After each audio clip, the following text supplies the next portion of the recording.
Hi everyone. Um, I've just gone back to my team to see if there was anything else they'd like to talk about. And in my third eye, I was given a vision of somebody releasing a seatbelt. Um, and with that came the message that basically we do protect ourselves so much out of fear. So we've got ourselves all sort of buckled in, kept safe, and to a point where perhaps it does get to a point where you feel it's a bit too much. We kind of um almost mollycoddle ourselves. We keep ourselves under these comfort blankets and in a position where we're not exposed to any risk or sort of real stepping out into the unknown.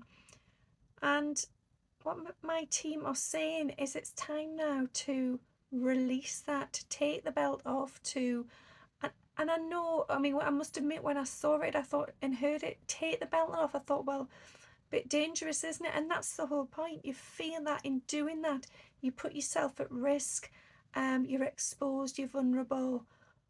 But actually, if you keep yourself restrained and tied down all the time, you're also at risk because you're at risk of not getting out there and experiencing and living the life you chose here as a soul to live. So the message I was given was that we have to trust in ourselves, in our higher self, our soul, and in our team, in our people, because they will always offer guidance where it is needed, and they are always there to protect us. That is their sole purpose, to guide and protect. So we need to learn to have faith in them and this journey, and have faith in ourselves, because as I say, as a soul, you have come here to learn. You as a soul do not want to stay in a stagnant sort of prison of a place where you just kept safe. That's not what you came here for at all. You came here to live, to explore, to have adventure. And yeah, along the way, things will get a little bit tough. Things will get up and down a bit like a roller coaster. But that's all part of it. If you wanted to just be smooth sailing, this is it, and be at ease with it, then you wouldn't have come here to Earth. Earth is about change and just trying different things and learning all the time. There are always new learning curves happening.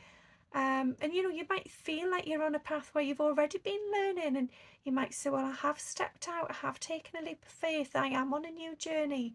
But then somewhere down the line, you decide to do something completely different, and that takes you somewhere else entirely, and that learning curve becomes a million times more magnified than the first. And if we just stay buckled in and in that safe place of restraint, and we're almost well, we're hiding ourselves away. We're keeping ourselves away from danger, but also away from adventure. So I feel that we do have to trust ourselves, we have to trust our team, and we have to be prepared to unbuckle. And you know, just now I've just been sort of intuitively told there that this is about that universal state of love. So when we get to a point in our lives where we feel a real love for something or someone, an energy of bliss, of passion, we feel so free. And I said this the other day as well, again, repetition in the readings, but we feel that free falling energy. We feel like we're floating in space. We just go with it. We're just in tune, and we are so content and at peace. And again, if we are buckled in, if we've held ourselves on with the straps in and the weight of those straps, we'll never be able to fall. We'll never be able to feel that amazing, incredible sensation of just release. And that connects with the soul as well, because as a soul, if you can tune in with your soul and feel what it is that your soul level enjoys and is passionate about, that place is like home. It is just, it is just bliss. And yeah, we have to awaken to that. So again, I feel like this came up the other day. So it must be important. They keep bringing up the same messages. But the other day, I think we talked about the fact that in order to step forward, you had to pay attention to your passions and the things you enjoyed. And that is so true. It's so valid. Because if you find yourself in a position where you are just so happy and, time just seems to, well, it almost disappears. It's not dragging. You don't feel trapped in time. You feel like, oh goodness, that went quick, because you were having a lovely time. You were in that free energy. Um, if we can find that place, then it heals us, it cleanses us, and it releases us from our own restraints. So if you're aware that it's somewhere in your life at some stage you have buckled yourself in to protect yourself, to keep yourself from any harm, from any risk of, whether it's mistake or embarrassment or even pressure, perhaps you've in the past you've had a really challenging time and you just want to break free of that and just be in a place where it's minimal stress levels, which serves its purpose at the time. Just be mindful of that and be aware if you are maybe sort of restricting your own future and your own life out of fear of having to go to that place again, a fear of stress creeping in or anxiety or whatever it may be. And just see if you can slowly take off some of that tension and just release the straps, even if it's just a little bit. I'm not saying, go in there and just release yourself. Um, do it just a little bit, just take that little bit more off. Have faith in yourself, appreciate the things you can do and the good you do, because you do. It's just taking that time to become aware of it, and thank yourself, give yourself that round of applause for actually doing that, for achieving a sense of release.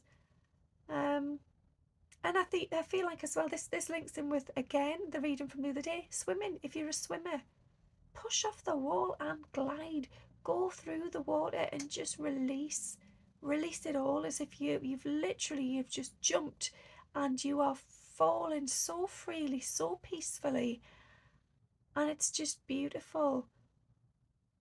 No guards, that's what we need to do. We need to drop the guards, we need to release the tension on the straps, we need to release our souls, to allow our energy to flow as it's meant to, as it does in the higher realms.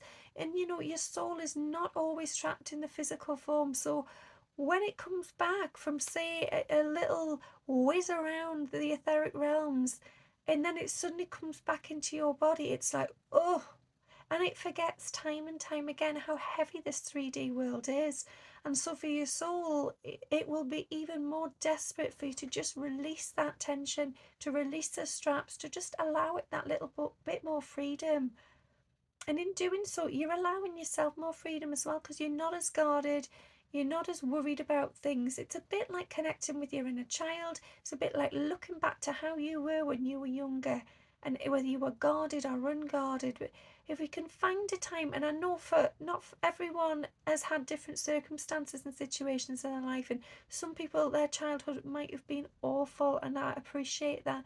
But if you can find a point, okay, perhaps not even in childhood, if you can find a point in your life where you've just felt really at ease and really happy and in that blissful, content state, think about that memory, think about that time, and just close your eyes and sit with it. Imagine it now as if it was real. Feel for it and just see how that changes your body.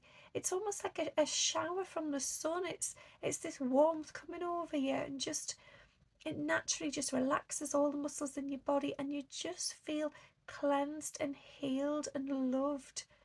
Um, and if you find yourself on a particular day feeling really, really stressed and wound up, I know at the time it can be difficult to face, and you just get mad or whatever. But afterwards, if you can, again, take 5 minutes to just sit back and feel something positive, something happy, this sort of memory from a previous time where you felt good, and refresh your mindset. Think about that, reframe it into something better. So, I feel like, we are the creators here. We are the people that decide where the roots take hold. And if we are rooting in something negative and something tense and something guarded, then we can't expect things to grow and, fulfill us and become something beautiful. We will get knotted up, we will get tangled, we will get very deep within the heaviness and the weight of all the worry, the stress, the anxiety, the pressure. And it's like I said the other day, if we can just take some of those vines away and just untangle the roots a bit, just to see the clearest ones, to see the most valuable ones, and focus on those, focus on the good, then you're allowed to let the light in and you flow, and it becomes something transformative, and you just get to a higher state of being a lot faster. But we are all guilty of, certainly at some point in our lives, we have been guilty of allowing all of that weight and the roots and the debris, the foundations of our lives to just be muddied over with stuff that really doesn't apply.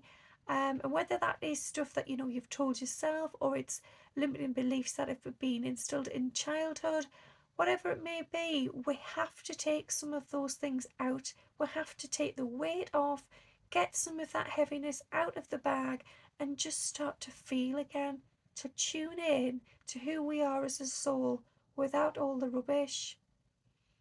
So I hope you have time to do that. I hope, and again, I feel like I'm always saying this, but honestly, this is just what they are giving me. So I do feel that it is really, really important, and I feel like this is important for perhaps September or October. This is, if you can do this before then, just start working on it. It will help with situations that come in the autumn. Um, and I feel as well, the reason for that is because as the weather does start getting worse in autumn time, certainly here in England, um, your mind can sort of suffer for that. You can get to a point where you feel like you've fallen into a state of depression. Things just feel that little bit harder. Whereas if the sun's out like it is now, you feel brighter, you feel more positive, you feel more energized. So if you can do this now, this work, while you're feeling in that upbeat, happy state, it will help you for when things do possibly get that little bit more difficult. Um, and I feel as well that it's something that you need to try and put into practice. So again, don't feel pressured to do it every single day. And if you heard my reading the other day about looking at some of these suggestions that they're giving us, and deciding which ones you feel that you will benefit from, make a list of those, and then just try and put a rough schedule in for your week. So one day you're going to do this, another day you can do that, maybe every night you're going to do something small, and then build up what works for you. Build up a small little schedule for yourself to help promote yourself, to help you draw yourself back to your inner self, your soul, and be guided back home to the light and that peace and that blissful state of oneness with self. Okay, I hope that helps. I hope it makes some sense. I'm aware that some of these messages can go on a bit, and they'd certainly repeat. And I feel like today, they've kind of got me throat. It's almost like they're telling me to stop here, which I might do. I might just have a little cup of tea, a little rest, and then see what happens. Thank you for listening. I appreciate you coming online and tuning in. Thank you so much. Have a lovely day. Bye.